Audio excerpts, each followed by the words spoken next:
Olá, paz e bem. Sejam bem-vindos de volta ao podcast Bíblia em Multirão. No episódio de hoje, vamos falar sobre a leitura popular da Bíblia a partir de dois textos. O primeiro deles é dos discípulos de Emaús. O segundo é o texto que inspira o lema da campanha da fraternidade desse ano, 2024, que é a passagem de Mateus, capítulo 23, versículo 8. Vós sois todos irmãos e irmãs. Contamos com a reflexão do nosso irmão Zé Horácio e também da nossa irmã Cristina, que fazem parte do CEBI, o Centro de Estudos Bíblicos. Contamos também com a presença da Inês, da Marcela, da Mariana. Vamos lá então? Boa reflexão!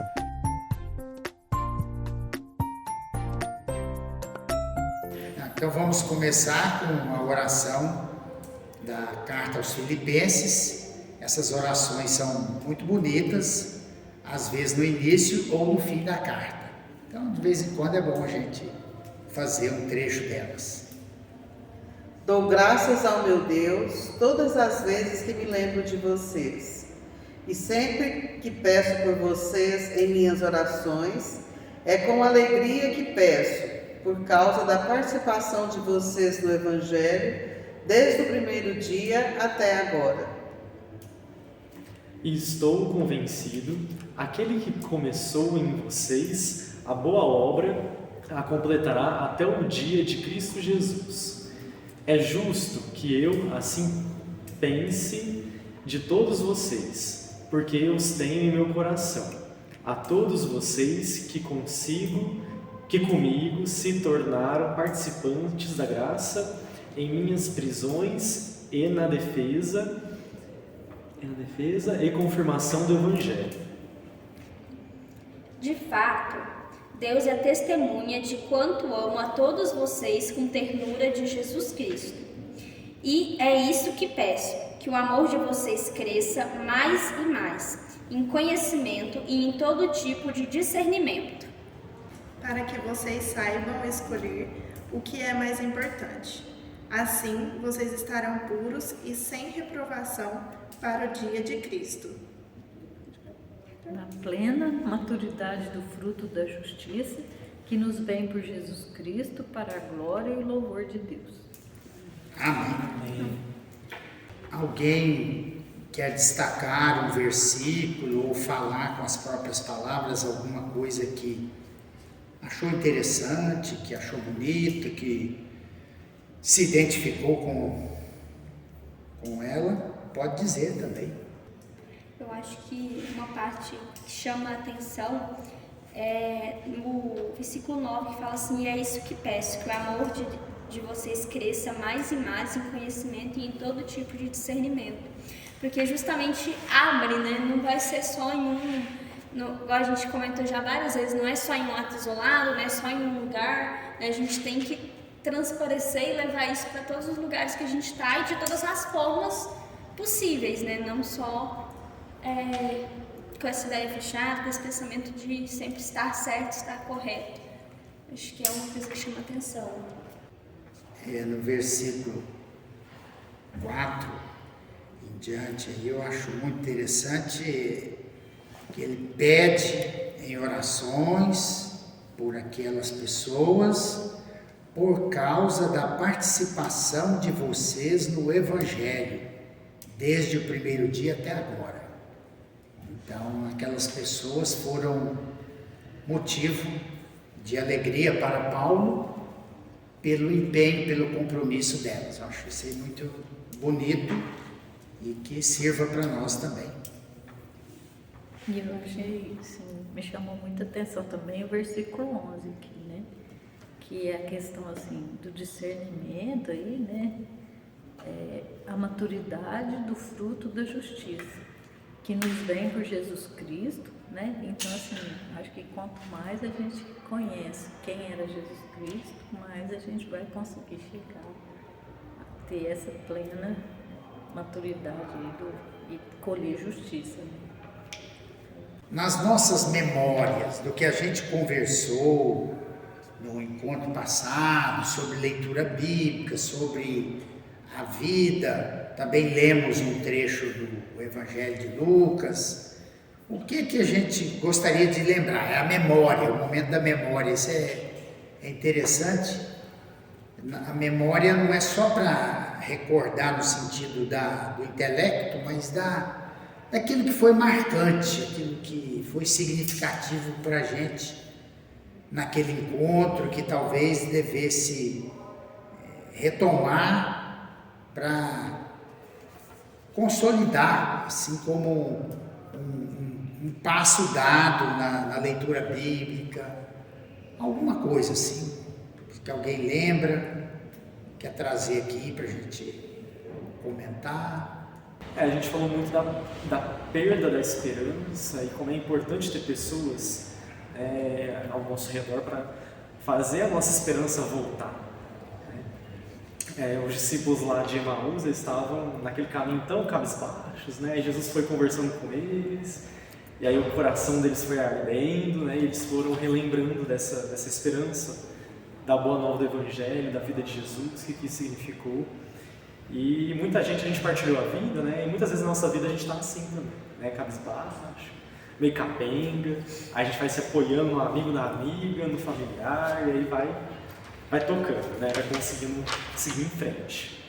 A gente conversou muito, eu acho que foi legal, tipo, a abertura que a gente teve. Todo mundo teve uma abertura muito legal para poder partilhar, para poder conversar. E sobre o texto, sobre o Evangelho, eu lembro que a gente comentou também que Jesus andava com eles, o quanto é importante, tipo, a gente andar junto, né? Estar com as pessoas e caminhar junto. Acho que é isso que eu mais me recordo, que mais me marcou. Não só em Emaús, mas quando você tem contato ali com a vida de Jesus Cristo, você vê que ele nunca estava sozinho, né? Raramente, quando ele ia rezar, ele levava os apóstolos, né? Quando ele ia na sinagoga, os apóstolos iam. Então, assim, quando ele enviou a missão, ele nunca enviou um sozinho, né? Ele enviava de 2 a 2, é bem claro no Evangelho. Então, e quando ele fala, né, onde 2 ou 3 estiverem reunidos, eu ali estou. Ou seja, não é para a gente viver sozinho, isolado, né? A vida, ela é mais do que eu só, é eu com os outros, né? Então, acho que é esse o espírito dessa ideia de Emaús, né? É da vida realmente em comunidade, partilhando não só o pão, né, como ele coloca no texto, mas partilhando também o conhecimento, a vivência, né? A palavra. Acho que isso é que fica mais forte nesse texto de Emaús, né? Eu lembrei também que a Bíblia faz mais sentido quando a gente faz a leitura igual a gente está aqui agora, né? Cada um colocando uma partinha da sua vida, né? Porque a gente quer que a Bíblia ilumine a nossa vida, né? Então, sempre, às vezes a gente lê a Bíblia tentando achar a solução mágica sozinho, mas a gente vê que quanto mais a gente encontra pessoas, lê e junto, vai discutindo, aí a coisa, ela vai iluminando e a coisa vai acontecendo. Eu gostaria de destacar o que eu tenho, assim, insistido muito nos últimos tempos sobre leitura bíblica. Nós falamos um pouco disso, mas eu gostaria de reforçar que quando se fala em estudar Bíblia, ler Bíblia, logo se pensa em conhecimento, adquirir conhecimento sobre a Bíblia. E se a gente for ver, muitas pessoas têm muitas curiosidades sobre a Bíblia. E até acham que a Bíblia tem resposta para quase tudo na vida, né? E eu vou dizer uma coisa na contramão disso. Ler Bíblia, estudar Bíblia não é, em primeiro lugar, adquirir conhecimento, mas é quase que esse título que você falou, a Inês também falou um pouco. É estabelecer laços, relações de confiança, de liberdade entre os leitores e leitoras da Bíblia. Então, não se pode ler, quer dizer, não atinge o objetivo na leitura bíblica pessoas estranhas. Se a gente reunir aí 20, 30 pessoas para fazer um estudo bíblico, pessoas que não se conhecem e que não estão a fim de se conhecer também, né? Não vai atingir o objetivo, porque a Bíblia, ela é fruto de relações humanas, relações de fé, relações de sonhos, de busca de vida, de libertação. Todos os trechos da Bíblia, praticamente todos, são relatos de experiências de busca de vida, de encontro de pessoas. Então, eu acho assim, se o grupo que vai ler a Bíblia não tiver essa disposição de criar laços, de interagir, olha, a sua história de vida me marcou profundamente. Assim, eu repeti para várias pessoas algumas coisas. Gente, olha que coisa interessante, né? E a gente fica conectado. E à medida que vai se lendo a Bíblia junto, esses laços, essas afinidades, elas vão se intensificando. Então, o nosso grupo aqui de CEBI, que já tem 20 anos, alguns até mais, que a gente está junto, então a gente já conhece a vida do outro, já tem tudo ali, né? Então, agora onde não tem que se criar. Se não criar essa afeição, essa liberdade, eu achei muito interessante quando você falou que foi o primeiro encontro lá com o Gabriel, e o pessoal assim, muita vontade, de repente deitado no chão, não sei, quer dizer, é para dar liberdade, para dar vida, de sentir prazer de viver. Porque até na leitura da Bíblia em si, por exemplo, que eu sempre escutei, eu sempre tive medo de ler a Bíblia, na verdade, medo mesmo de não saber, porque todo mundo fala assim, não, tem que ler a Bíblia, mas tem que tomar cuidado, viu? Porque não pode ler a Bíblia de qualquer jeito. Aí eu falo, então não vou ler não. De jeito nenhum, de jeito nenhum. Vou ler não. Então, esse ponto eu estou vendo que é importante, se não criar afeição. Né? Eu não sei se eu contei aqui qual foi a primeira coisa que eu guardei de toda a minha formação inicial, que foi muito precária mesmo, a minha catequese. Não sei se eu contei aqui, eu já contei isso em vários lugares. Idoso tem esse problema, ele conta uma coisa, não lembra mais, né? Mas em resumo, eu tive lá uma catequese muito precária, né? E uma hora era na escola, outra hora eu ia lá numa igrejinha lá e tal. E fiz primeira comunhão, uma coisa mais sem sentido, sem saber nada e tal. Quando eu tinha 10 anos, até 10 anos, eu não lembro de nada de tudo isso que eu tinha recebido. Nada me marcou. E eu dou graças a Deus, porque eu tenho certeza que não era coisa boa. Um dia, nós fomos à missa lá em Fronteira, cidadinha lá. E o padre não foi para a missa, não sei o que, você deu uma dor de barriga lá, não foi. Aí tinha um senhor que era lá um sacristão, nem era diácono, nem era ministro, não tinha nada disso não. Tá? E esse senhor era um senhor alto, usava uma roupa clara. E aí eu só sei que ele pegou lá o evangelho e foi ler. Eu tinha 10 anos. E sabe qual foi o evangelho? Eu conheci de todo mundo. Eles chamam, dá o título de evangelho do filho pródigo. Pai tinha 2 filhos, um saiu de casa, gastou dinheiro, voltou. Lindo aquilo. Leu aquilo. Eu fiquei vidrado. Achei aquela história fantástica, né? Eu não sei o que ele pregou, explicou daquilo, nada, mas aquele evangelho entrou na minha cabeça naquele dia e é como se me dissesse assim, tem coisa boa nessa Bíblia, esse Deus é interessante. Foi isso, gente, isso que me marcou. A partir daí, assim, eu comecei a procurar, né? E aí, depois até nós mudamos para o Paraná, aí já era uma igreja mais aberta, aí eu ficava antenado, eu fazia questão de ouvir para depois repetir, às vezes contava para minha mãe e tal.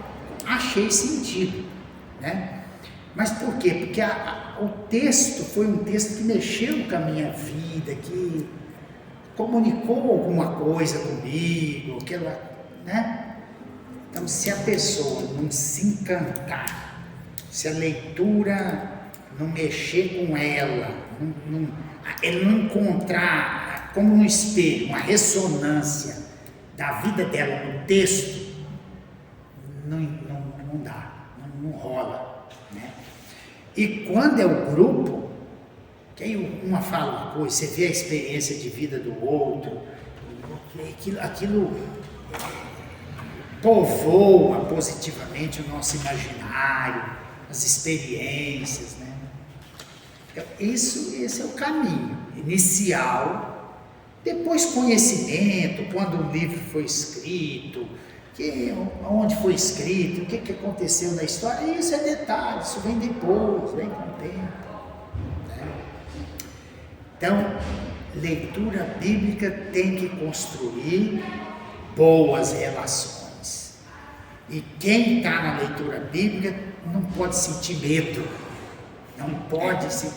Mas não é porque ele não está decretado, é porque a leitura tem que dar liberdade, tem que dar alegria, tem que dar. Não tem que ter medo. Medo de quê que eu vou ter medo aqui? Né? Hoje em dia é até engraçado, eu vejo muito, e aí com esse negócio da internet ficou ainda um pouco pior, mas eu lembro que quando eu fui ensinada também, me entregaram uma Bíblia na mão, foi assim, que falavam assim pra gente que a gente tinha que ler a Bíblia, entrar no seu carro, fechar a porta, ficar ali só você, a Bíblia. E hoje em dia tem muita gente que defende isso, parece que você tá estudando ali pra uma prova, você pega assim, ó, e anota e não faz... E depois você vai ver, você nem lembra do que você anotou, gente, você nem lembra do que você leu, porque você tava ali só, não, eu tenho que decorar, eu tenho que aprender tudo que tá aqui. E às vezes a gente fazendo isso, igual a gente fez na última, a gente tá fazendo agora, a gente aprende muito mais, porque eu pelo menos tenho uma facilidade muito grande de lembrar das coisas, porque tipo, sei lá, a Mari contou uma história, alguma coisa relacionada àquele tema, então quando eu for pensar naquele tema, eu vou lembrar da história que a Mari contou, e assim sucessivamente. E é muito mais fácil da gente entender as coisas e absorver alguma coisa assim, do que lendo ali, por exemplo, que você tá morrendo, que você não lê aquilo ali. Pelo que eu li aqui no resumo do Gabriel, eu acho que esse que você falou vai nessa direção aqui, né? Que essa leitura, né? Onde ele coloca aqui, deve ser feita com olhos na vida cotidiana, né? Então, por que você associa? Porque ela mostrou uma experiência de vida dela que tem a ver com essa leitura aqui, que faz a diferença. Porque senão, quando você entra no seu quarto, fecha a sua porta, pega a sua Bíblia e vai anotando, você tá lendo uma história antiga. Você não está trazendo essa história para o seu dia de hoje. Eu ainda falava com os meninos na Crisma. Tudo que está lá é muito hoje. Então é preciso, né, essa relação. E às vezes sozinho a gente não consegue fazer essa relação. Trazer aquela história que aconteceu há mais de 2000 anos para a nossa vida hoje. E quando você está assim, é tanta coisa que vai, né, saindo, vai se completando, que você consegue fazer esse link, né? Esse link do ontem com o hoje. E acho que é aí que a Bíblia faz sentido. Né? Não basta colocar debaixo do braço e decorar versículo, capítulo e sei lá mais o quê. Acho que é mais essência e menos decoreba. Né? Então, naquele trecho de Emaús, que é um trecho bastante significativo, olha, a gente pode dividir ali em 4 momentos, né? O primeiro momento dos discípulos, que muito provavelmente era um casal voltando para casa, né? Um casal. Maria, porque lá em João vai falar que Cleofas, Maria é a mulher de Cleofas, uma das Marias, né? Que tem muitas. Em dúvida, decepcionados, tristes, né? Cabisbaixo, porque o líder deles tinha sido morto e acabou. nada, decepção, derrota, né? Desanimados, voltando para casa. Jesus entra no caminho. Não vem pergunta agora como é que ele entrou, como é que ele era, não, esses detalhes não tem importância. Vem Jesus e o que vocês estão tristes, o que aconteceu, mas você não sabe o que aconteceu. Então, tem uma vida, tem alguém que vem dialogar sobre aquela vida. E aí vai buscar na palavra que eles conheciam, os profetas, a lei de Moisés.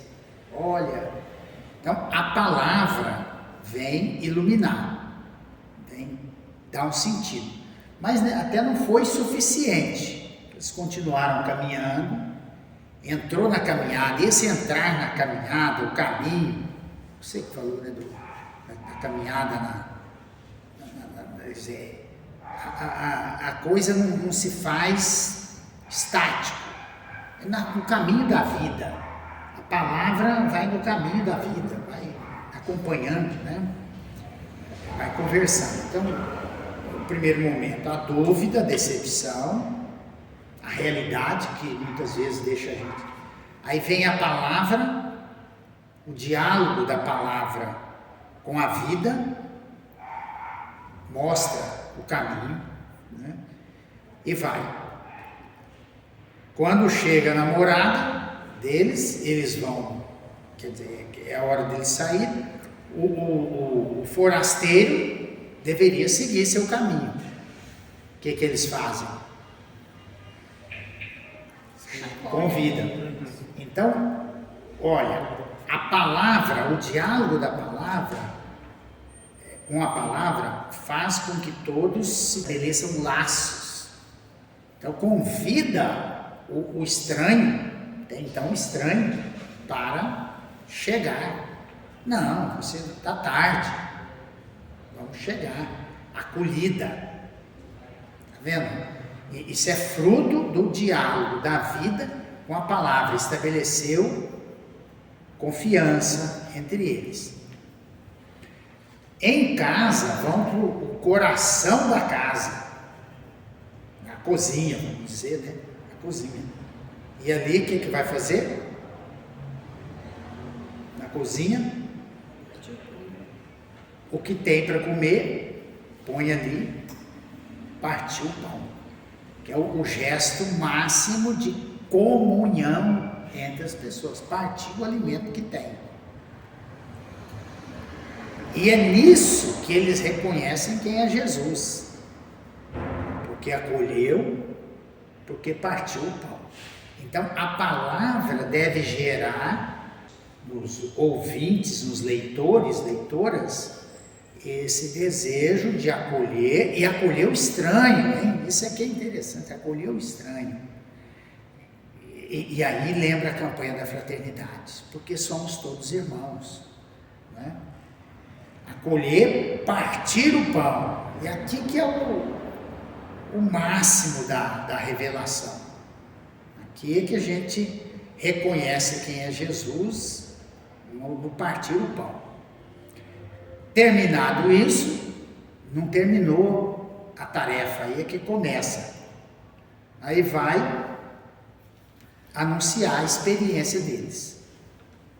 Então, olha os passos que a leitura bíblica deve promover na gente, né? Uma vida, às vezes, na escuridão, né? As pessoas, às vezes, estão caminhando na vida a uma escuridão. A palavra deve trazer uma luz que se põe, iluminar o caminho, desperta a acolhida. Tem um detalhe importante. Como é que eles falaram lá no final, que se sentiam quando ele falava? Lá atrás, né? Lá no finalzinho. O coração ardia quando ele falava. Isso, o coração ardia. Gente, eu já falei isso várias vezes, assim, até no meio de padres aí. Gente, nossas atividades de igreja, muitas vezes, não faz arder. Não faz arder.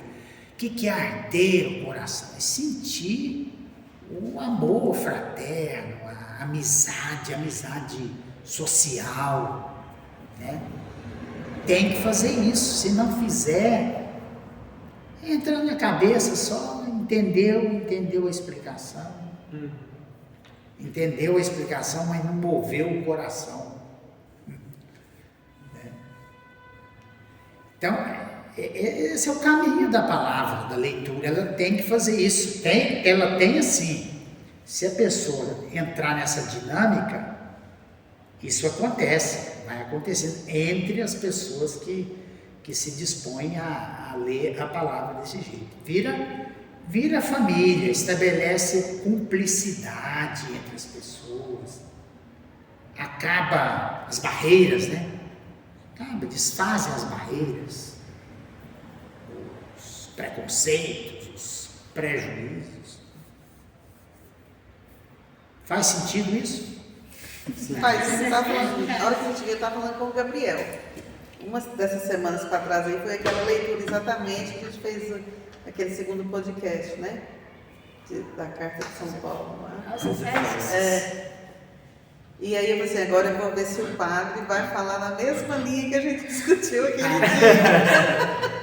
E é mesmo, e ele foi nessa linha. Mas assim, só complementando o que você falou,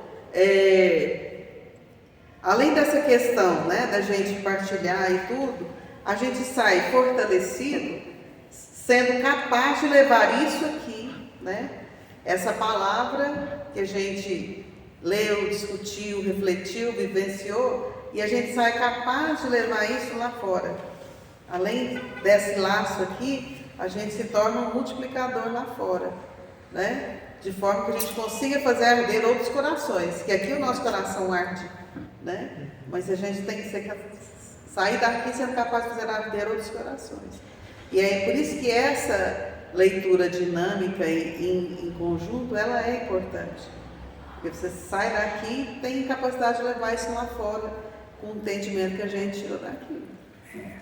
Por isso que eu achei interessante. Agora eu vou ver o que o padre vai falar, se é na mesma linha que a gente refletiu. E vou dizer um pouco mais, Inês, que aos poucos essas pessoas vão querendo, você já disse quase tudo isso, mas tem uma expressão ali, até construir um outro mundo possível, outras relações possíveis, né? Vai sentindo sede de Deus, e isso é sinal do reino de Deus. O que é o reino de Deus? O reino de Deus é uma sociedade sem fome, sem violência, sem injustiça, sem essas hierarquias, sem preconceito, sem opressão, né?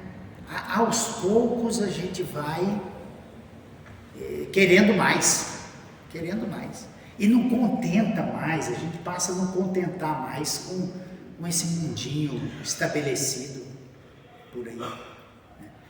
Aí, se a pessoa vai saber lá quando foi escrito tal livro, onde foi, essas coisas, isso virá com o tempo, não tem problema.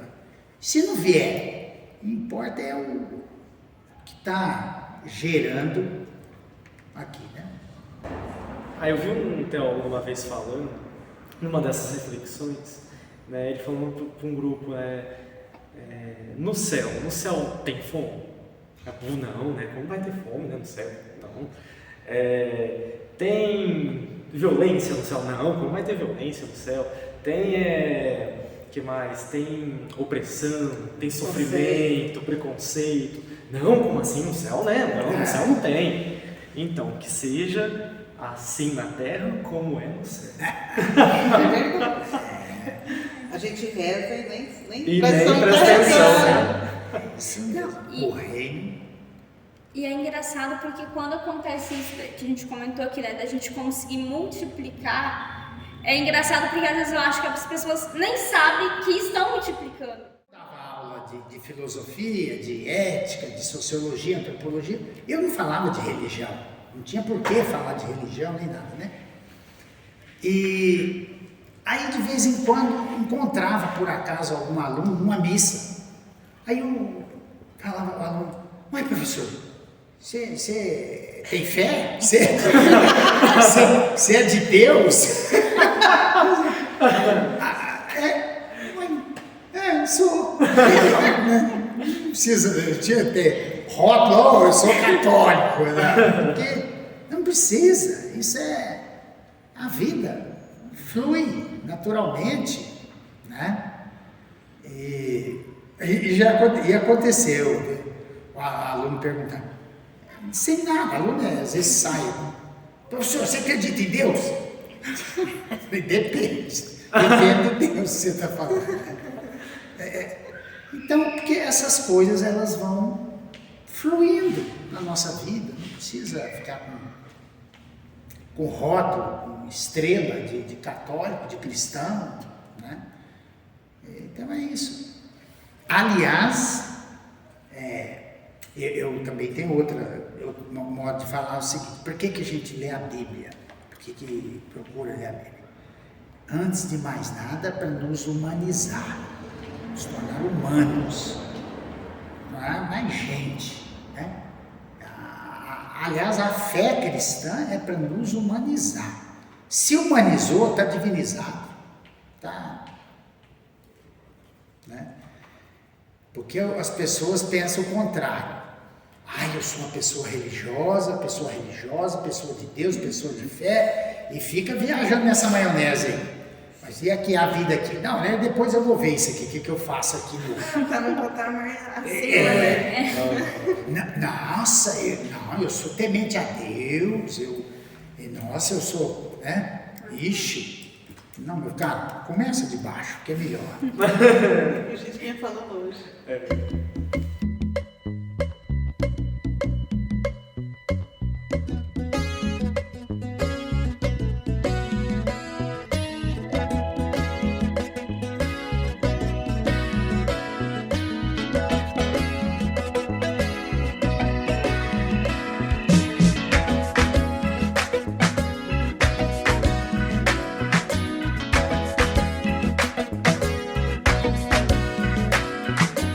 Andar com fé eu vou, que a fé não costuma falhar. Andar com fé eu vou, que a fé não costuma falhar. Andar com fé eu vou, que a fé não costuma falhar. Andar com fé eu vou, que a fé não costuma falhar. Procurar suspender os preconceitos e os preconceitos, os prejuízos e as interpretações pré-concebidas antes de ler o texto. Tanto pré aí, né? Tanta coisa que vem antes da leitura bíblica e a gente precisa fazer esse esforço, né? De deixar de lado, pôr entre parênteses, pelo menos esses preconceitos. Não é fácil, né? Não é fácil, mas a gente assim, quando for ajudar alguém, eu até falo assim às vezes, vamos ouvir o texto como se você nunca tivesse ouvido. Preste atenção para ver a novidade do texto. Então tirar esses preconceitos, e se for um texto muito conhecido, como eu falei do filho pródigo, a pessoa já vai ouvir tudo daquele jeitinho lá, né? Às vezes tem detalhes que ela nunca prestou atenção e é importante o detalhe. Então, tá aí. Esse é um esforço que a gente tem que fazer, tem que ajudar a pessoa. Outro? Então vamos lá, no segundo momento, conduzir o olhar para a nossa realidade atual. A palavra ilumina a vida pelo Espírito de vida, dá vida à palavra. Ficou muita vida aí, mas é de propósito, né? Então, pode ser que a coisa aconteça de duas maneiras. Você leu a palavra, não está olhando para a vida. Aí, a partir daquela palavra, você pode começar a ver alguma coisa na vida. Outra hora, você pode estar olhando a vida, sentindo os dramas da vida, os desafios, as coisas, e aquilo às vezes remete a uma palavra. Ou quando você lê uma palavra, aquela palavra vem iluminar essa vida. Então as coisas podem acontecer das duas formas, né? Isso geralmente a gente assim costuma fazer um balanço assim da vida, como é que nós estamos vivendo hoje, o que está nos incomodando, e aí lê um texto bíblico. Ou faz o contrário também, lê o texto, começa a entender o texto, o que esse texto diz para a nossa vida de hoje. Pode ser dessa forma também, né? E o critério aí é se deixar conduzir pelo espírito de vida, porque não tem o espírito, essa força, essa luz de Deus que atua misteriosamente em nós, é para gerar vida. Se tiver com outra conotação de violência, de morte, de coisa, não é o espírito. É o espírito de porco, né? Dar atenção aos elementos principais da narrativa, não se desviar para detalhes secundários, nem fantasiar a interpretação, manter a coerência com o espírito e o conjunto do texto no seu contexto. Isso aí vale até para literatura, né? Vale até para poesia, para poemas e tal, né? Mas o pessoal às vezes pega um detalhe isolado e vai viajando nele e não sei o que, e perde o principal. O caso de Maria, né? Eles pegam muito a questão de Maria nisso. É? Porque pega um fato isolado ali e pronto. Isso, né? Começa com as discussões, então precisa garantir ali a coerência. Né? Outra coisa também é garantir, estar atento à coerência com, por exemplo, no caso dos evangelhos, com a vida de Jesus no todo. Né? A pessoa pega, aliás, lá naquele texto de Efésios, um critério que nós falamos, por que isso aqui parece que não está legal? Porque não bate com a pessoa de Jesus. Não bate com a pessoa de Jesus. Que é o critério fundamental, é conferir qualquer coisa com as ações, as palavras, os gestos de Jesus. Então, se não bateu com ele, para aí, aqui tem uma coisa errada. Está diferente do que Jesus fez, falou, então, alto lá. Mesmo que esteja na Bíblia. Mesmo que esteja na Bíblia. Isso aí é muito importante. E as pessoas esquecem que a palavra de Deus mesmo, a mais autêntica é Jesus. Então, se eu pego um texto lá do Primeiro Testamento, se a coisa estiver muito confusa, para aí, Jesus, será que ele confirma isso ou reprova? Não encontro confirmação, então deixa de lado. Então, isso aí não serve, não. Né? Mais um passinho. Prestar atenção nas pessoas que aparecem nos textos. Quem fala? Quais são seus gestos, atitudes, reações, perguntas feitas? Nos lugares onde estão? Teve um errinho aqui, eu não sei o que foi. Mas é isso. Tem gente falando, tem gente perguntando, tem gente que não falou, tem gente que não aparece o nome, tem gente que aparece o nome, né? Onde estão, movimento, quem chama, a quem se dirige, essas coisinhas ajudam a...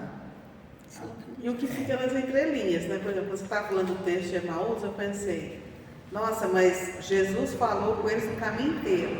Em nenhum momento eles perguntavam, né, quem era aquele forasteiro, de onde que ele estava vindo, porque o texto explicita isso. É isso. Né? Certamente não deve ter havido essa troca de informações, dado que Jesus começou a falar e foi empolgante, o coração ardia, então eles se ligaram de fazer essa pergunta, né? De modo que foram conhecer eles só lá no Partir do Pão. Agora você vai falando assim, gente, mas esse pessoal andou tanto tempo, que não se ligou de perguntar com quem estava falando, né?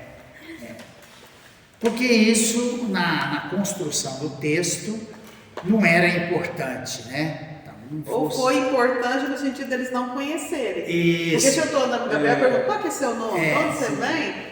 Ele teria que, no mínimo, fazer essa introdução de contar a história, igual você contou aqui na outra reunião. Foi a Né? intenção do cara Ou escrever, então a né? intenção do escritor naquele momento foi exatamente mostrar que Jesus é realmente reconhecido pelo partir do pão, Isso. pela partilha, né? Então talvez seja isso. Isso. Um detalhe que a gente não está no texto, mas é importante, se tiver condições, descobrir fora do texto, o que eu falei da mulher de Cleófas. 2 discípulos. Cleófas. Mas aí supõe um pouco mais de conhecimento para saber que lá no Evangelho de João fala que junto à cruz estava Maria Madalena e Maria, mulher de Cleófas. Então isso é importante. Esse já é uma leitura dos nossos tempos, uma atenção dos nossos tempos, para destacar o lugar das mulheres. Quem não aparece, né? Que não aparece. Ela sempre... Ela fica meio escondida. E até naquele momento, naquele tempo, naquele período, naquela época era importante porque quem fazia a refeição era quem? Era a mulher. Sim. Então era necessário que ele realmente fosse um casal. Né? Então, alguns detalhes são importantes até para... E tem outra coisa, gente. Tem certas coisas que a gente não... Vocês são jovens, né? Num determinado tempo da vida, com os referenciais que a gente não enxerga. Vai enxergar depois. Né? Então, a leitura com a presença da mulher, destacando a presença da mulher na Bíblia, é coisa recente. É recente, não tinha essa preocupação. Hoje já tem leitura até com a questão da negritude, o enfoque da negritude, o olhar da negritude afro na Bíblia. E lá não era um povo branco, já é uma contradição disso, não era um povo como nós temos por aqui hoje. Vamos a uma outra leitura, agora da campanha da fraternidade. Mateus 23, de 1 a 12. Quem quer começar? Eu começo. Então Jesus falou às multidões e a seus discípulos. Os doutores da lei e os fariseus estão sentados na cátedra de Moisés. Portanto, façam e observem tudo quanto eles disserem a vocês. Porém, não imitem as ações deles, porque dizem, mas não fazem. Quem quer seguir? Amarram fardos pesados e os impõem no ombro das pessoas, mas eles mesmos não estão dispostos a movê-los, nem sequer com o dedo. Praticam todas as suas ações para serem vistos pelas pessoas. De fato, usam faixas largas na testa e nos braços, e põem longas franjas na roupa. Gostam de ocupar o posto de honra nos banquetes e os primeiros lugares nas sinagogas. Gostam de ser cumprimentados nas praças e ser chamados de mestres pelas pessoas. Vocês, porém, não deixem que os chamem de mestres, pois um só é o mestre de vocês, e vocês todos são irmãos. Na terra não chamem ninguém de pai, pois um só é o Pai de vocês, o Celeste. Nem deixem que os chamem de líderes, pois um só é o líder de vocês, o Messias. O maior de vocês será aquele que o serve. Quem se exalta será humilhado, e quem se humilha será exaltado. Muito bem. Como é que a gente poderia conversar sobre esse texto? fazer uma provocação. Poderíamos dizer que tem dois lados nesse texto? Não vou falar muita coisa, não, senão... duas posições sociais, dois modos de ser e de agir na sociedade. Isso, eu concordo mais com essa segunda afirmação. Eu acho que é mais dois modos de ser e de agir do que de fato duas classes sociais. Mas remete também à classe, quando ele fala que eles gostam de pôr faixa na testa, franja, ou seja, eles gostam de sobressair em relação aos outros, em relação aos servos, né? Então você acaba tendo realmente essa divisão de classes sociais aí.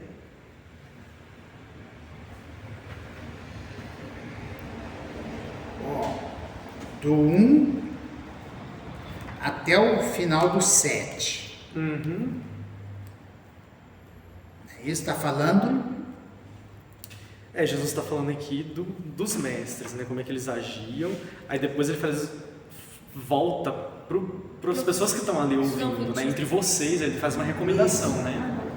Então acho que dá para dividir o texto nesses dois. Nessa análise que ele faz e depois da recomendação. Você pressupõe que esse vocês, que não se assim entre vocês, esses vocês não estão enquadrados naqueles primeiros, né? Da primeira parte lá que ele fala.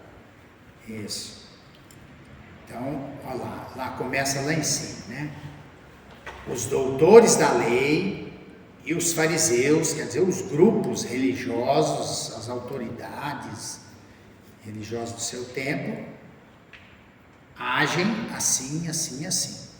Tem esse modo, tem um status social, esse é o status social, e status, na verdade, não é só superior, mas geralmente fala quem tem status é quem ocupa um lugar de destaque, né? Quer dizer, um lugar superior. Então, eles têm tudo isso e tem as ações deles, né? É importante que não só eles ocupam, mas agem querendo colocar os outros abaixo, a serviço deles, né? Dando normas para os outros cumprirem. Ele até fala aqui, amarram fardos pesados e impõem no ombro das pessoas, mas eles mesmos não fazem. Gostam de ser chamados de De mestre. mestres, né? Cumprimentados, toda a As reverência. roupas diferentes, chamativas. Opa, tá lá. Ave Maria. Isso tem que ser diferenciado, né? Diferenciado. Isso na igreja. Aí, ó, é a seda da menina. Olha aqui, ó, a seda. Aí, ó. Tá vendo? Quem me dera. Agora eu tô do lado de cá, olha aqui, ó. Não, eu então com a minha chinela, olha. Muito de Chega tá bem arrumadinha, meia, Então. sapato. Eu não. Não, eu tô com a chinela, toda ferrada. A partir do 8, pode até reler. Quem quer reler aí? Cristina?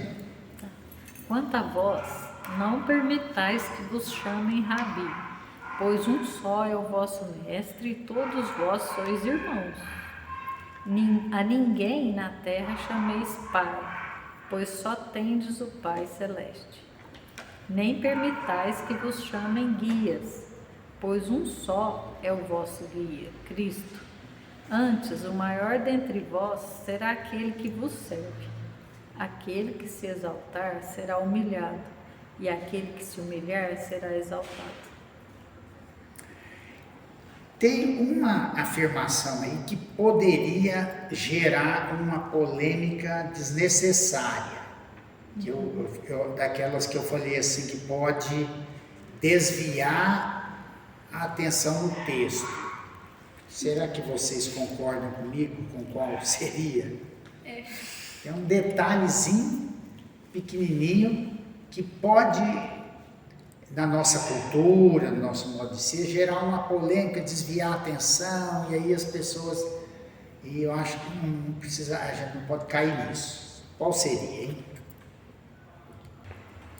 Olha o 9. na terra, Não chamei de ninguém de pai. não chame ninguém de pai. Como é que nós chamamos nosso pai? Pai.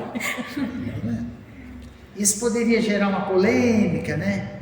Ai, mas aí, como é que é? Tem importância isso? Não. Não tem. Padre também é pai, né? É, Padre. é pai. Mas porque a questão é não absolutizar, eu vou usar um termo mais sofisticado, aquilo que é relativo.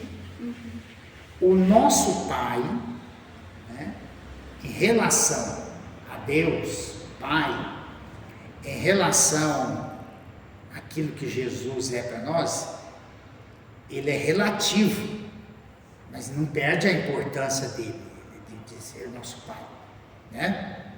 Então, a questão que Jesus está querendo mostrar, o absoluto não são essas relações formais da cultura, isso é relativo, secundário. Então, às vezes pega o que é secundário, olha, vocês sabem, o título, por exemplo, de doutor, na nossa cultura aqui, vem lá da monarquia, e é três categorias. Agora eu não sei até quando foi isso. Dom Pedro, né, deu médico, engenheiro e advogado. Esse título deu esse título e isso vale até hoje. O povo briga se não chamar. Isso é absolutamente relativo, não é uma coisa. Né? Tanto é que a pessoa que é advogado, o engenheiro aí, vai ser chamado de doutor. Um que faz letras pode ser doutor E não vai ser e não chamado vai de ser. E o médico, ele não relativiza a questão do doutor, ele acha que ele é assim, né? É O doutor supra-sumo da... Mas os advogados também têm isso. O advogado gosta. Eu já vi, teve uma vez que eu cheguei no fórum, eu faço estágio com advogado, eu faço direito. Uma vez eu cheguei no fórum, a gente foi conversar com a outra advogada, ela advogada não, doutora. A gente tava no meio da audiência, o povo brigando, se matando, ela era doutora. Eu não é isso não.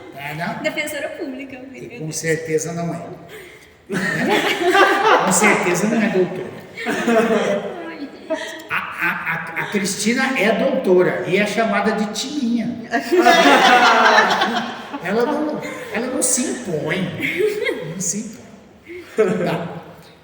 Mas vamos ao que é mais importante. Então, a gente percebe claramente essas duas... Como é que eu tinha falado mesmo? Esses dois modos de agir? Modo de agir, modo de se colocar na sociedade. Então, Jesus relativiza, né? Rebaixa aqui no mesmo nível. E qual é o centro? Para chegar a que conclusão? Desça do pedestal, que aqui tem gente. O absoluto é o Pai. Portanto, relativiza essa diferença, porque um só é o Pai e somos todos irmãos e irmãs. Gente, isso aqui derruba a barreira demais. Eu acho também, porque assim, hoje principalmente, né, que a gente está vivendo muito que eu sou, eu posso porque eu sou, o outro não é. Aí se eu não sou assim, aí o outro porque, né? Então assim, acaba o eu, inflando o eu, e aquilo vai criando isso tudo aí, preconceito, né? Que se você não se identificar com o eu daquele outro, você não serve, que você não cria esse O eu sou, o eu tenho, individualismo, né? né? Vai crescendo o individualismo. Eu tenho, você tem, então você tem. E a Mas é mesma isso questão que a da sociedade meritocracia, né? Também.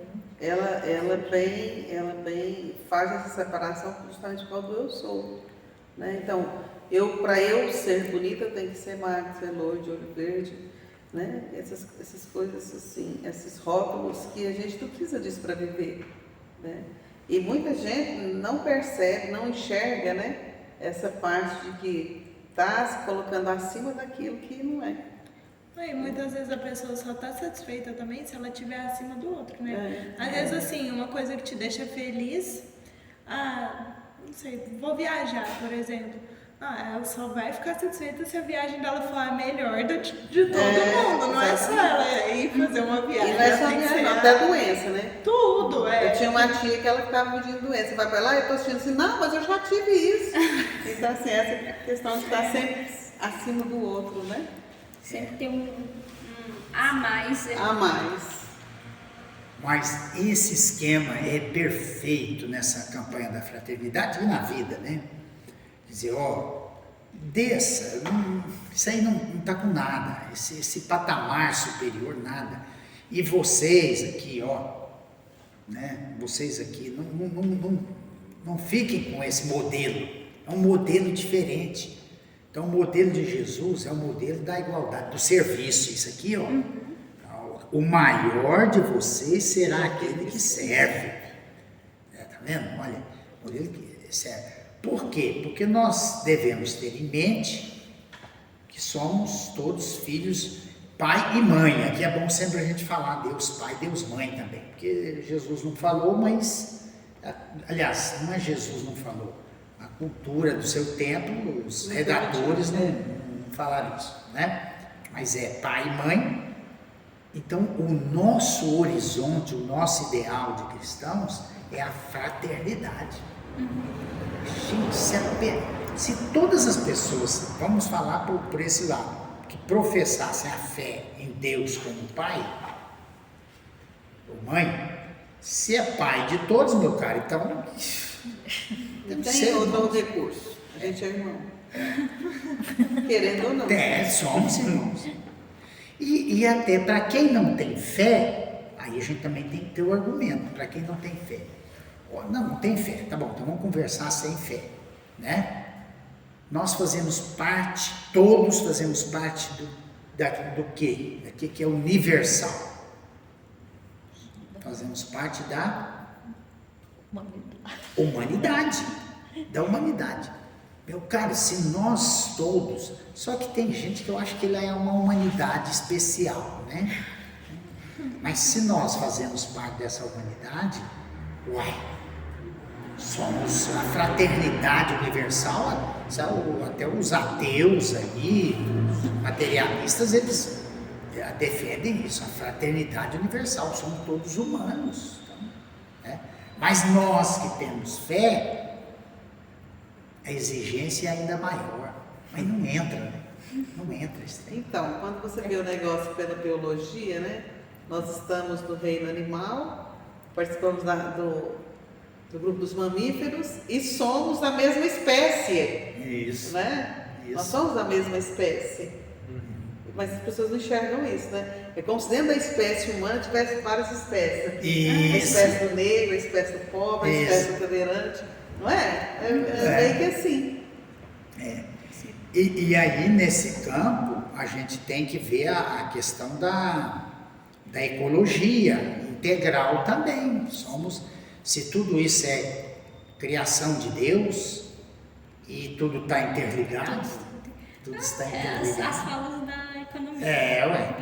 Então, nós não podemos ignorar a dimensão da natureza também. Sim, casa comum. E esse foi o terceiro episódio do podcast Bíblia em Mutirão.